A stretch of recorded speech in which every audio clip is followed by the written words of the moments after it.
dalam hidupnya yang selanjutnya lebih daripada dalam hidupnya. Yang dahulu ia mendapat 14.000 ekor kambing domba dan 6.000 unta, 1.000 pasang lembu dan 1.000 ekor keledai betina. Bapak Ibu Saudara, kita tahu apa yang terjadi dalam kehidupan Ayub. Dalam Ayub pasal yang pertama, ketika kita melihat tentang kesalahan Ayub di sana, dia dicobai, dia diuji, segala yang dia punya habis, tidak ada yang tersisa. Bapak Ibu Saudara, tetapi kita lihat di dalam pasal yang ke-42 bagian terakhir di mana Tuhan memberkati kehidupan Ayub. Siapa di sini yang ingin diberkati oleh Tuhan? Coba angkat tangan. Berapa banyak kita yang ingin diberkati oleh Tuhan? Jangan takut-takut, angkat tanganmu. Amin. Engkau ingin diberkati oleh Tuhan. Ada banyak orang ingin diberkati oleh Tuhan, tetapi mereka tidak memberikan pendengaran mereka kepada pengajaran bahkan firman Tuhan. Lalu mereka inginkan diberkati oleh Tuhan. Bapak Ibu Saudara, Alkitab berkata demikian dalam ayat 14, dan anak perempuan yang pertama diberikan namanya Bima, yang kedua Kesia, dan yang ketiga Gerenhapuk. Ada 3 anak perempuan yang dihadirkan oleh Tuhan dalam kehidupannya setelah dia kehilangan anak-anak yang dahulu. Tuhan ganti semua yang hilang, Tuhan ganti, Tuhan berkati. Bahkan Alkitab berkata di dalam pasal yang ayat yang ke-10 bahwa Allah memberkati kehidupan Ayub 2 kali lipat. Mau diberkati 2 kali lipat? Amin. Mau diberkati 2 kali lipat? Coba bilang kau punya teman kawan, mau diberkati atau tidak? Bilang, jangan malu, jangan malu. Waktu kau katakan ini, Tuhan dengar. Amin. Mau diberkati oleh Tuhan. Amin. Bapak Ibu Saudara, tanah yang diberkati oleh Tuhan. Tetapi kenapa kita tidak menikmati segala kekayaan yang Tuhan anugerahkan di atas tanah ini? Orang-orang Papua, kau dengar? Ada banyak kekayaan, ada banyak harta di atas tanah ini. Tetapi kenapa kita tidak berubah hidup kita? Waktu kita masuk ke sesuatu di sana, tidak ada kemewahan di sana. Waktu kami pergi bagi Alkitab di sana, tidak ada sesuatu yang megah. Tanah ini kaya, tetapi kenapa? Karena orang-orang Papua, mereka belum menunjukkan mata mereka tertuju kepada Tuhan.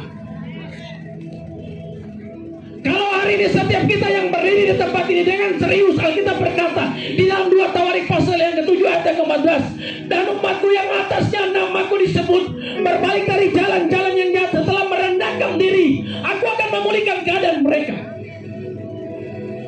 Saya orang GKI, saya pernah tua di GKI, walaupun saya sekolah teologi, saya tidak mengambil kependetaan.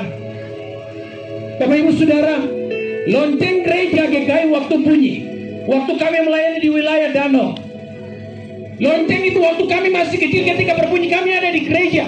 Tetapi hari lonceng itu berbunyi, orang-orang tua masih sibuk. Ada yang pergi ke pasar, ada yang pergi jualan, ada yang pergi tarik jaring. Kesibukan mereka tidak menghormati Tuhan di hari Minggu. Lalu mereka berharap Tuhan memberkati kehidupan mereka. Amin. Di sini ada orang GKI, pendeta sudah naik mimbar lonceng ketiga, dia masih jalan santai, tunggu nanti firman dulu, lalu berharap engkau diberkati oleh Tuhan. Alkitab berkata Tuhan memberkati Ayub dalam hidupnya lebih daripada yang dahulu dia pernah kehilangan. Mungkin kau pernah kehilangan berkatmu, engkau pernah kehilangan masa depanmu, tapi saya mau bilang, kalau engkau berbalik kepada Tuhan, setia kepada Tuhan, serius kepada Tuhan, Allah akan memberkati hidupmu. Mari kita lihat Ayub pasal yang pertama, Bapak Ibu Saudara.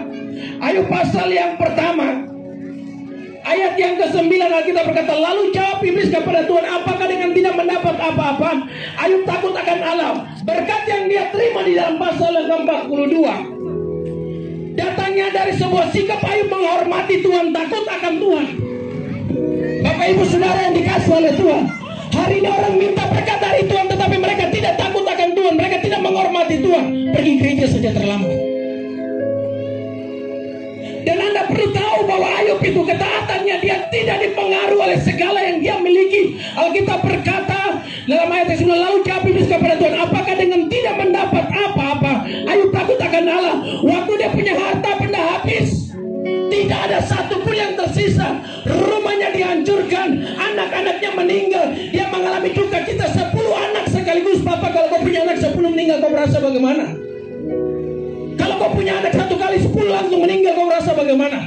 Ayub mengalami semua kepahitan. Ada Alkitab berkata di sini bahwa apakah dengan tidak mendapat apa dia takut akan Tuhan? Ya, Ayub tetap takut akan Tuhan.